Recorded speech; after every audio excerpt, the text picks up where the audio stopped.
Hello, everybody. My name is Amul Patel. I'm here in Los Angeles. I'm joined with, Jeff Pelton down here in sunny San Diego. and we are on episode 4 of the Smoking Hot Coffee Show. We made it, Jeff.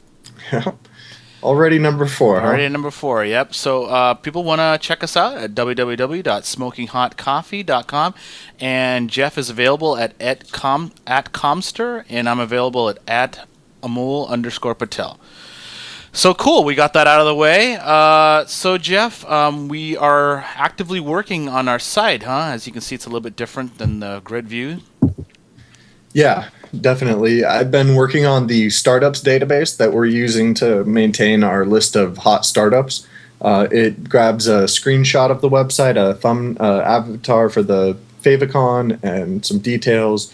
And so it's kind of under development, a little bit rough on the eyes still, but we're going to try to ignore that for today and kind of use what we have. Okay, all right, sounds good. I know. So, yeah, pardon our dust. This is all kind of heavy development, heavy under development. So we'll be changing this quite significantly over the next couple of weeks. So, and Jeff, you need to remind me about my uhs. It's so hard. Jesus Christ, to do. Yeah, me too. You know, I think I was blamed for it in episode 1, so I've been trying, but always guilty. Yeah, it's really tough. I'll try to work on that, everybody.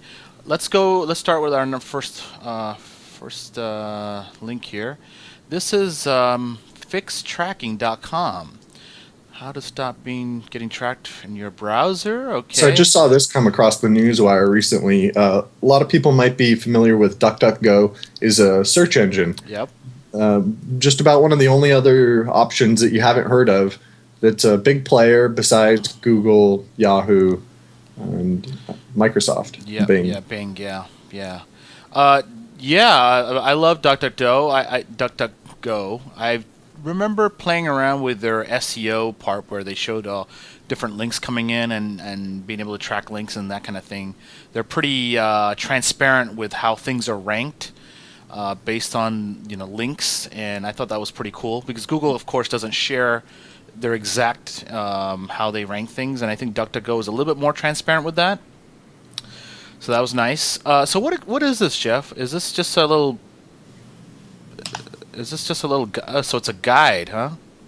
Yeah, so fixtracking.com, I think, is one of many websites that DuckDuckGo uses to promote its how it's different than Google.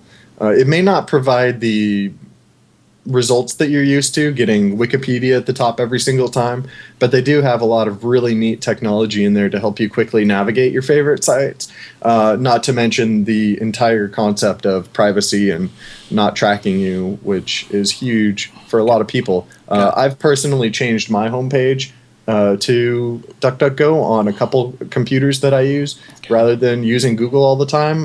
It's given me a decent chance to test it out as a search engine. What's your feeling? And it works pretty well. Did you feel like you're getting just as good results? What was your sense? They're not quite as good, but it works, for most of the time anyways. I do find myself going back to Google for some things like image search and things, YouTube and videos. It's going to work better. Okay. But nonetheless, the technology behind it is just amazing.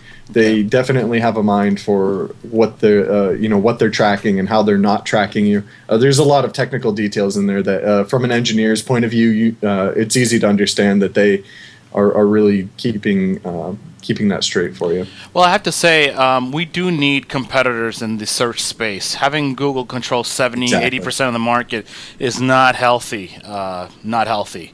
But I would like to add that I did go to school for marketing and design, and so I'm a big fan of beautifully designed sites, and of course all the new marketing and the marketing technology. I really do like the design of the sites, really nice and clean. But what I was going to get into was the fact that these tracking methods from a marketing standpoint are designed so that consumers aren't being inundated with ads or with commercial, type of requests that aren't related to them. So in that way, your ad dollar, your ad spend is actually more efficient. So on the one hand, it's good for the small businesses, large businesses, corporations, so that they don't waste a lot of their money, and especially for small businesses, they don't have a lot of money to waste. So, these sort of flash cookies that track you and serve up ads when you see that banner that's kind of following you around, those things are good on one hand because that saves the the company money.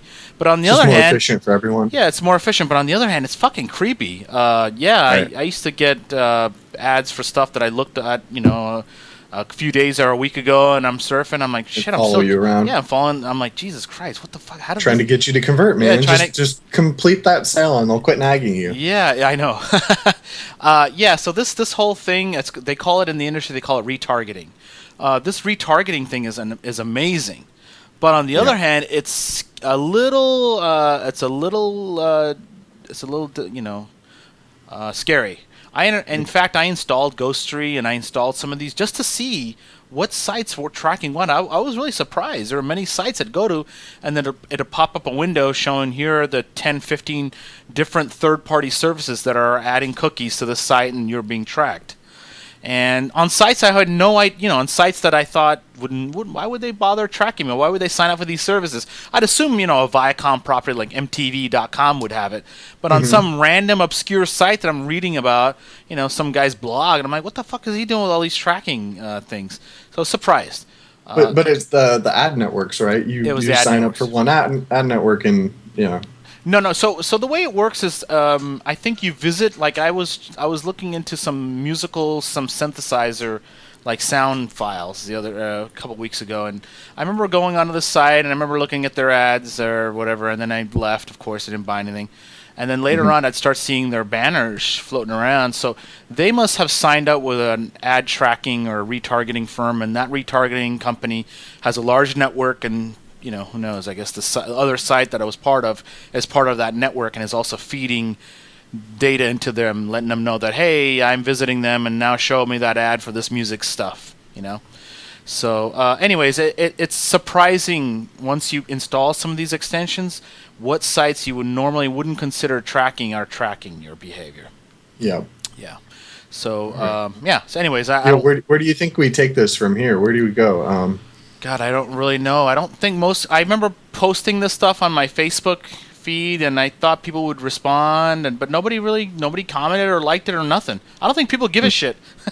Yeah, I mean that's the thing. It's kind of eye-opening when you install some of this stuff, and there was another like Firefox plugin or something that did the same thing, and it makes an audible beep every time it hits a new domain. Yeah. You're just like, oh wow. I can't believe what's going on, and it draws a pretty picture for you of all these networks that are sharing your information. And oh, okay, it's kind of a real eye-opening moment of do I care or not? I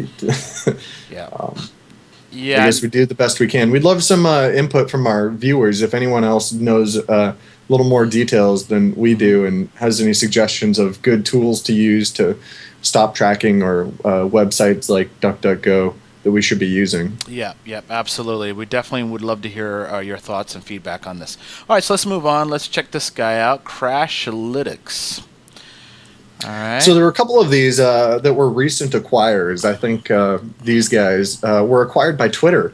Really? It says there at the top. Oh yeah, you're right. And so this is a product for developers, I guess, or for app developers or companies that have mobile applications, where if your app crashes, you want that error report to be sent back to your developers so they can figure out what went wrong and improve the application, right? I see. Okay. Get rid of the errors. Okay. So I don't know anything else beyond that, but I thought it was a pretty big story that Twitter bought them, don't you think? I think that's really, so they're especially definitely... because this company is targeting multiple applications, right? You see a whole list of them there, right? This is something you would want to add to, your existing iPhone app that you have in the App Store. Twitter has one of those? So I thought this was kind of weird. What I'm confused about isn't this part of like the Android or iOS developer toolkit? Like, wouldn't they have their own? crashed reports for? No, Do you know what I mean? but I'm not intimate with the iOS and Android environments, but I'm sure there's some stuff, but there's plenty of room for logging and error reporting in almost every platform. I have to say, this is a beautifully designed dashboards. Look at that. Very, very nice. Yeah, this is really neat. I've seen another startup based around like JavaScript error reporting in the browser. Okay. But this would be error reporting from your iPhone app. Gotcha. But I'm curious about how usable this information is. How are people's iPhone apps crashing a lot, or that's a are good there question. ways to improve them? I mean, what are those graphs telling you, like load times or other analytic type information? Or is this just helping you build a more robust app? It looks like I think it looks like it'll analyze threads and looks like it just makes sure you don't crash. I don't know. Yeah, it doesn't look like. I don't think it's really for optimization. I mean, I guess you can consider not crashing optimizing. Right. But yeah, it's got some other stuff here. I don't know what this does. I guess it gives you the state of all the devices. So either way, this sounds like a little thing to slap on top of whatever iOS or Android the SDK already offers. Gotcha. Yeah, but and it looks like there's something here real time. I'm digging these little animations. That's kind of cool. Yeah, I was gonna ask, what do you think of the overall design aesthetic so far? I think it's really great. I blew it up, but yeah, no, this is the right font size. No, this is really beautifully designed, I have to say, and I also kind of like the way they are controlling the alpha, the transparency, whatever, as I slide down, almost like animating the page or bringing the page up as I move down. That's very, very nice. Yeah, I love how the content's coming at me. It's a little bit hard for me to see through Skype, but it's really gorgeous. Just very elegant. I love the dark background too. You don't get a lot of. I love the high contrast like that. Being a programmer, I have an affinity for like the black terminal with the lime green text or the bright white. Yeah. No, it's definitely pretty cool. And usually you see these darker backgrounds mostly on like entertainment type sites or film movies type sites. So that's kind of cool. Right. Definitely dig it. I don't know what this is.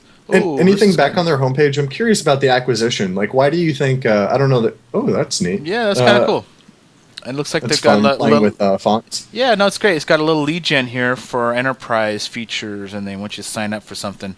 Maybe it's some sort of webinar, probably. Yeah. So what do you think the connection is with Twitter, though? That's a good point. I don't know why would Twitter buy a. Click the read more there at the top if you could. See here. Just curious if there's anything we can quickly find. Okay. Again, I haven't read into this myself, but my guess is they're probably buying these guys for the team. It's an acqui-hire or whatever the term is. I don't know how many guys are part of their team, but let's see here. Lightest weight crash reporting solution, gain visibility on the precise line of code that caused the crash.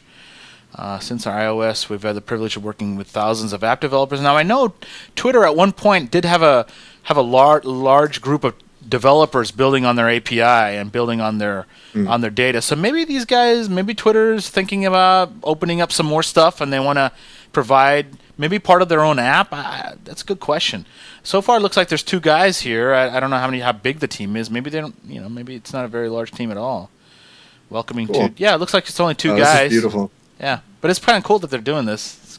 Yeah. All right, neat. We'll have to follow up and read a little bit more about that and see what direction they head. Yeah. So, all right. So let's move on. Let's see. Check out this ScreenHero.com. I looked at this one. I think this is somewhat of a joke that these guys just changed the name. No, I don't think we have. I haven't seen this. This is great.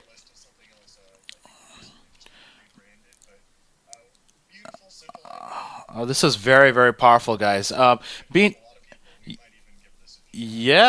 for us, even for this show, the idea of being able to share the screen is one thing, but being able to control the other person's mouse, that's great. Usually, there's a cross platform app called TeamViewer that I've used in the past, working with people overseas or on PCs or whatever to try to control my Mac. I tend to be in OS X all the time. And the best cross-platform software that I've used that's been stable, that's free or low cost has been TeamViewer. So if these guys will disrupt that and not have to install any software, it looks like I do have to download something. So there is a downloadable. But either way, let's see, code with others in your IDE. That's awesome. Somebody needs to throw this into the mix with these code schools. Maybe I can pay a monthly and I can have a guy, literally somebody like you, to help while I'm typing, correct my mistakes, even give me little small lessons. What do you think? Would that be neat? This sort of tool is definitely a critical foundation for a lot of applications that are based around education. Yeah, I think this would be so much fun. I wonder if you can do if you can code with others, and those others could be like 10. Can you? It'd be great if you can control, 20 or 30 screens, and you can just hop between screens and then add in some text, and people can follow along, almost like you're kind of coding, but with like 30 or 50 people, or me co-designing with like 10 other people, moving around, This is such an interesting thing to me, having used technology for most of my life, seeing some of the fundamental tools, like we mentioned IRC in a previous episode, and one of the technology, obviously this technology here is remote desktop viewer. It goes by different names on different platforms. I forget the Windows version, the terminal viewer that I've used, and VNC viewer is what I've used, the open source software extensively on all platforms. right. And it just seems like it's always clumsy and hard to do. It's kind of like the Dropbox thing, file sharing. Why is file sharing still so hard? So hard, yeah. Why is screen sharing still so hard? Yeah. I mean, we can do it on Skype here with some ease, but Right. you and I have had some troubles when I try to share my screen. It'll Yeah. crash. Yeah. There's just, it seems like there's always some impediment to making this a reality of being able to quickly and easily do this. Yeah. What's neat about using screen sharing at the mouse cursor level, how they're kind of demonstrating it in any application, Yeah. as opposed to being application Specific. Yeah. the way we're heading. You mentioned the IDEs. Actually, almost all those examples they have, coding with others in your IDE. There's some fairly advanced collaborative coding suites right now. Cloud9, I think, Okay. being one of the better ones. Okay. And it definitely allows more than one person. But it's going to be just restricted to that code editor, right? Yeah. In that browser, which has its benefits and its drawbacks. Right. I'm not sure about Photoshop collaborative stuff. I Makes it a great example. I That'll I've been a jump to the right. Obviously we have other things like the docs and yeah. that also have very simple, restricted to that one application collaborative. Mm-hmm. But it's missing the middle, right? Which is the freedom and the flexibility of, maybe you have to share more than Photoshop. Maybe you're dragging in an Illustrator file, Right. Smart Object, or something from the Adobe Bridge, or Right. some multi-program workflow that you're going through.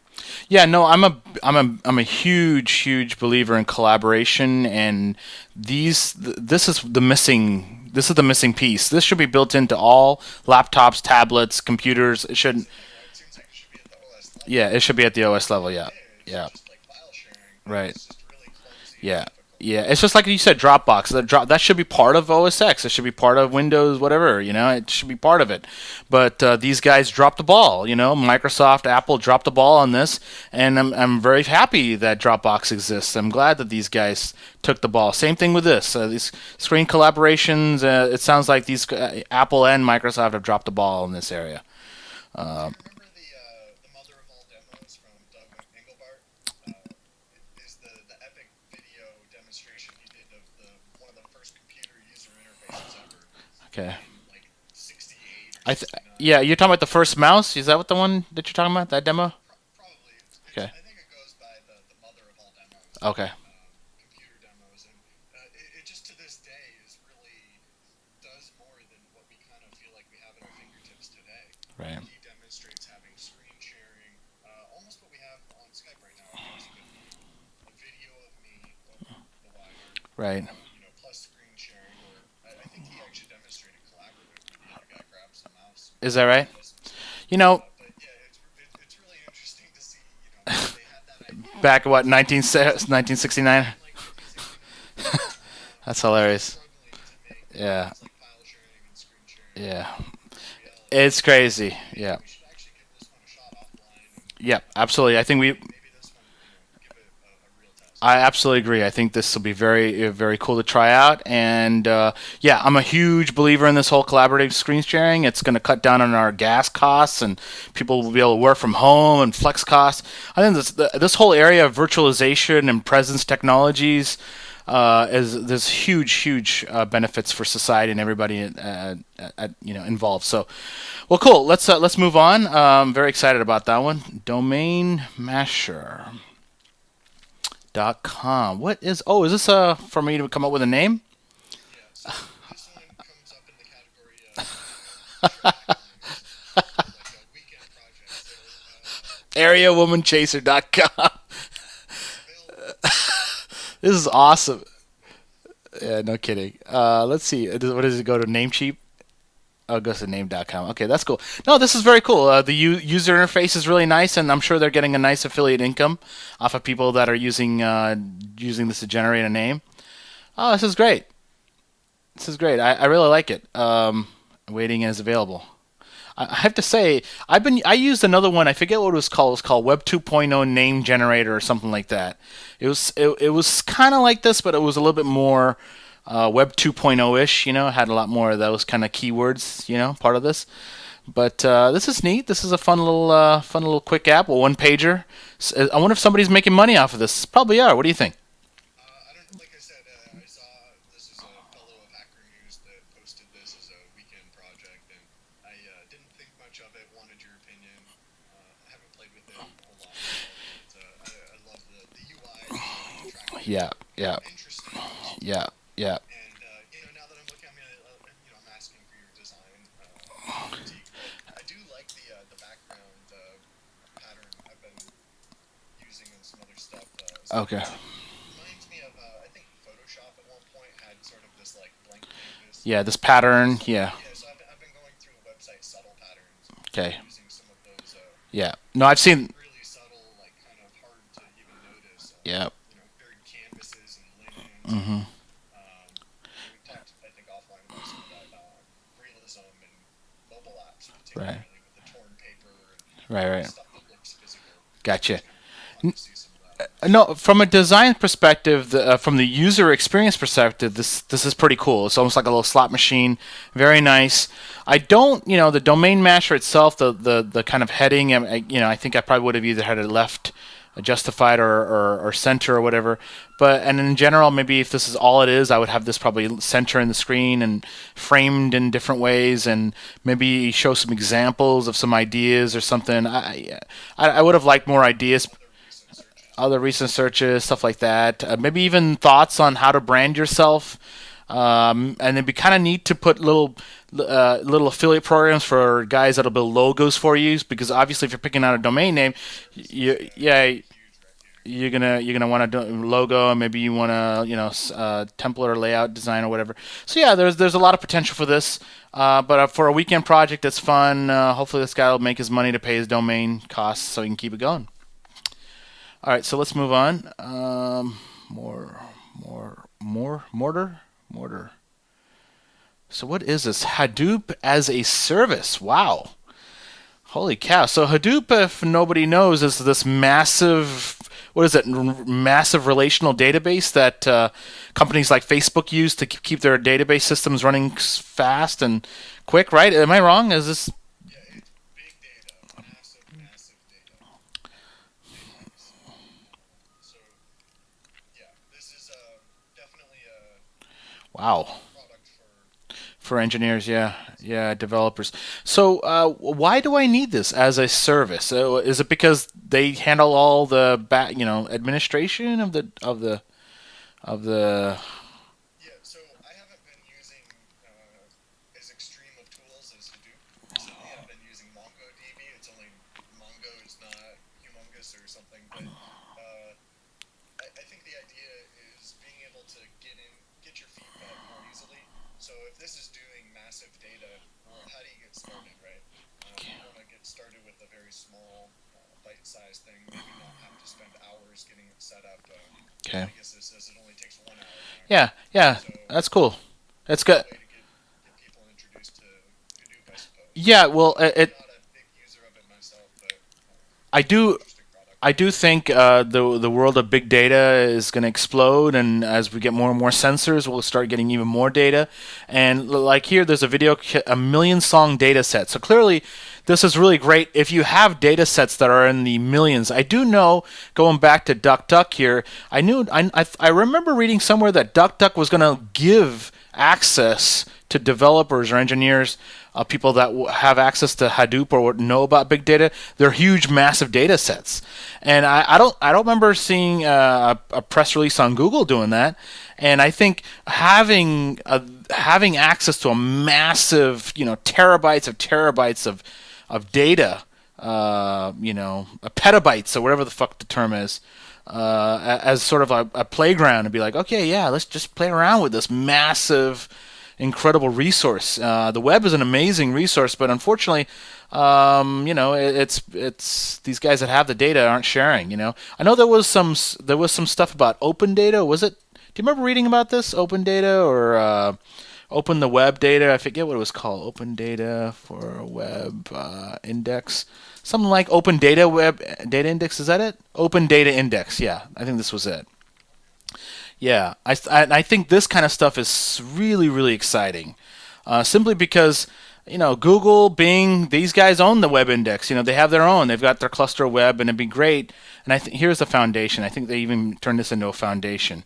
So it allows teams, researchers, scientists, students, access to all this data about the web. So, So this is all like crawling indexing type stuff. correct. Yeah, I've, yeah. I've seen another open source project in the past 6 months or so, maybe, that was a open source web crawler that had peer-to-peer capabilities. So, I have my little small web crawler at home, and it's crawling pages all the time of sites that I've probably kind of been around, but it's more useful if then I can search your database at home. So Yeah, there's yeah, some neat stuff happening in that space. I didn't yeah, get it set up or try it. yeah. There's a pretty neat webcast about it. Okay. Obviously, this border, getting people access to big data is the key. Yeah, I think that's the power of the internet, right? It's yeah, freemium and yeah. getting people access so that they can try something and grow into it. Right. Because that's where the dreaming and the creativity That's right. That's right. being Yeah, able to, what could I do with the whole web as it yeah, is? Maybe yeah. I didn't have that yesterday. Yeah, yeah, yeah. And it'd be really neat if companies like Mortar connect or somehow have access to designers and information graphics guys like myself that can work with engineers, and we can come up with beautiful visualizations of once they have access to a million song data set, and we can come up with unique ways of scanning through that. Maybe some sort of radio dial where you quickly scan through. Maybe some way of analyzing it for sound or texture. About that. One of the things that's missing in databases, communities, is schemas and more organization around. I think we replicate a lot of the same work. Okay. It could be a pretty neat marketplace or community. Yeah, I completely agree. I think connecting these two different sets of people, there's some real magic can happen out of that. All right, so let's move on. Let's go to Q. 5 more minutes left, I think. So Okay, all right. see what else we need. All right, so we got QMedic Health. Oh, she has fallen and she can't get up. So this is funny that we're looking at this because my father-in-law just had a heart attack, and I was thinking like, he knew what was going on. He felt it, so he sat down, had his wife called, the emergency. But I thought, like, God, we need things we need basically I've fallen and I can't get up, but connected to your cell phone. Yep, yep. Connected to your cell phone, connected to your loved one's cell phones. She has an iPhone. It'd be great if her dad, when he fallen and he can't get up, that she's notified. If he's not into iPhones, at least somebody is. And so that's what these guys seemingly are doing. This is really great. So is this just I guess it's a device. Looks like it has a little wrist sensor. Yeah, very cool, very cool. I'm glad developed by MIT scientists. It does need some design help. Here we go with the Times Roman. Not a big fan of Times Roman. And we're doing that here, guys. Not cool, but that's okay. Whoever the engineer was who put this template together, they at least they did a decent job with choosing the template. But the photography is nice. This is a great, nice little photo. Definitely explains exactly what's going on. I would have designed this a little bit differently, but a really good first start. What's your thoughts? Yeah, it seems pretty straightforward. I think it's neat because it's in that sensor space, sensor mobile space that we love so much. Yep. I'm sure this will be a successful business. I think on the homepage it said like $100 to set it up and $40 a Oh, month. that's right. I didn't see that. Okay, so it's $100. Wow, $40 a month. Jeez. Easy money right there. Yeah, yeah, yeah, Your dog or yeah. your kids for fun. But What do you I think? guess if you're retired and you're that age, or if you're And hands-on, maybe it's worth it. and a lot of parents, a lot of people in that age bracket, they may not want to go to an old folks home. Maybe they can take care of themselves, but yeah, if they've fallen, then there's an issue. So, you know, Okay, so how about this photo right here? Can you see your mom wearing one of these bracelets? I could, yes, yeah, Okay. I definitely could see that. To me, it still seems a little unnecessary, I guess, considering the iPhone, or maybe it is. No, But but I guess what I'm thinking is it doesn't need to be so specialized just for this. We cover a lot of other products that are, what are they? The Nike Band and the Jawbone Up bracelet. There's a lot of pedometers and other health sensors that do things like blood pressure and whatnot. hmm I almost wish I could see some of those more generalized products with this feature that's a very good point. That's a so very good you point. feel like, oh, I'm buying this product for my safety. Yeah, it's just a one-off, right? You can kind of compile all You're these. paying for that, and Yeah, it's really an alarm, right? It's like kind of yeah, like a bad thing in a way. yeah, yeah, yeah, yeah. Oh, I see what you mean. Something where Hmm. it would be great if I could buy something, at a younger age, even, right? Like if Yeah, you're a kid or an athlete, you right. have this, Yeah, tracking device for your fitness. But right. again, it seems like it should double Yeah, this almost. I have to say, Jeff, this reminds me. You're basically telling me that maybe somebody should create a device that has an ecosystem. Maybe a fallen down sensor, a pedometer sensor, a blood sensor. It should be an app on top of those sensors. Yeah, I agree. Yeah, yeah, And, yeah, and these sensors are really just an extension. They're all based on top of the iPhone because yeah. that's where your internet and your CPU is. I have to say, guys, $40 a month. Big space. $40 a month does seem a bit steep. I think, yeah, that seems especially, yeah, yeah. I do. This should be like a $10 month thing. Yes, I think it's a little too But then high. again, this product they probably have people waiting on phones to take your call. I don't know. This it does say emergency response. Yeah, there is. Yeah, so I guess maybe they have to pay the people to stay up on. Yeah, yep. You got. That's a good point. All right, cool. Let's move on. Let's see. See if we can get one more in here. This is DesMissData.com. Okay. Online social customer data aggregated, cleaned, and made actionable via predictive APIs. Wow. Huh. So what is this? Are they giving access to data sets to engineers or what? What? I'm not sure. Let's do a case study here. This is very interesting. Improve small business lenders often need to enrich their prospector customer list with their own contact by matching business name owner through social media. Wow. This is Very interesting, whoa. potentially game changing. Yes. Yeah, yeah. A few friends who run small businesses that could probably, they're trying to figure out how to use the internet Wow. to improve their business. Social media, there's a lot of advice out there that tells you do this, do that, or maybe they don't tell you much at all. They just say have a pretty picture, stay connected with people. This is to me it sounds to me like this is in the realm of the what's that company that does the data for Visa, Mastercard, all the credit card companies? Polk, I think. One of those. They're a large warehousing for all of the credit profiles, and if they overlay social data on top of this, wow, that's a lot of fucking information, man. It's pretty fucking scary. Great for marketers if they want to know if your son-in-law is pregnant or daughter-in-law rather is pregnant, then maybe they can sell that data and they can cross-reference to make sure that she lives in a good neighborhood and has money and disposable whatever. Yeah, start sending them coupons to Baby R Us and maternity and all that crap.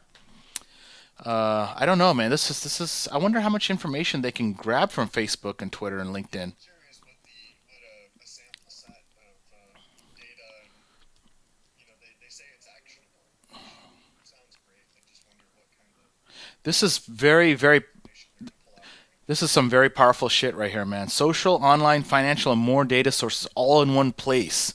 So all your credit profiles, all your Twitter, LinkedIn, Facebook, my God, that's a lot of power. I don't know where these guys are at. I don't know what their business model is. There's no images. Oh wait, no, we do have a couple of faces here, but we these guys, if they can pull this off, could be a very, very powerful company. Looks like, yeah, they're around the world here, and yeah, looks like they do have some funding. Big data. No, this is it's very clear that what they're offering. Data on top of data, especially marketing. Folks would love this kind of stuff. I think these guys are probably going to do very well if they can execute on what they're doing. Let's see how much they're charging. Yeah, I was going to say, if you can just check out the pricing is the last thing. I'm curious what it takes to get in. Let's see. So data, they're 2 cents per record. Wow. Or 20 cents per record. Is that right? Am I reading that right? Yeah, 20 cents, right? That's not cheap, right? That's not cheap. Because there could be a lot of records. Over 50 data sources. Shit. That's a lot of fucking data. My big question is I mean, do they have? Are they legal? Is this legal? And two, I mean, is this a lot? This is a lot of fucking information. I mean, do I, as a consumer, am I cool with this? Probably not. No, they're not. But I mean, I'm just looking at this from a consumer point of view. I don't know. I'm sure. Consumers usually are never happy. Yeah, that's true. Started by talking about, Right. Yeah. advertisers have Yeah. Yeah. knowledge and they want it so they can be more efficient. Yeah. Yeah. Waste less of the consumer's time. Consumers get creeped out. Yeah. They do get creeped out. I mean, if they do look at this, they can go, really? Yeah. I would love to see if these guys offer something to startups, guys that may be watching our show. To see if there's something small and free, you can try it. That'd be really cool. If they do have a sign up now for 1,000 records, that's really interesting. It'd be really great if I created let's say, remember that startup we were looking at yesterday, the mechanics? What if these guys, if these this company, this team wanted to access, I don't know, people that lived in the Bay Area that had, let's say, old cars, cars that are in their, 10 plus years old, and worked at startup companies or worked in high tech. So I don't know I don't know how big that market is really, but I mean, it'd be interesting to see if they can get access to that, and then send them out a little coupon, be like, hey, if your clunker dies on you, give us a shot, I don't know, it'd be interesting, but Yeah, it's neat to see more big data and follow how we can make use of it. yeah. All right, cool. Well, I think that should be it for today, Jeff. How do you feel? Yeah, that's all we have time for right now. Okay. I think we covered quite a few today. Yeah, we sure did. All right, so again, we are really looking forward to any feedback anybody has on the show. If you want it to go longer, shorter, if you want us to stop saying so much, any other, if you're the team, you're the guys behind some of these products that we're looking at, please reach out to us. Let us know what your thoughts are and how we can help you or improve the show. Anything? Yeah. All right, cool. All right, guys. Look forward to the next episode, and thanks for watching.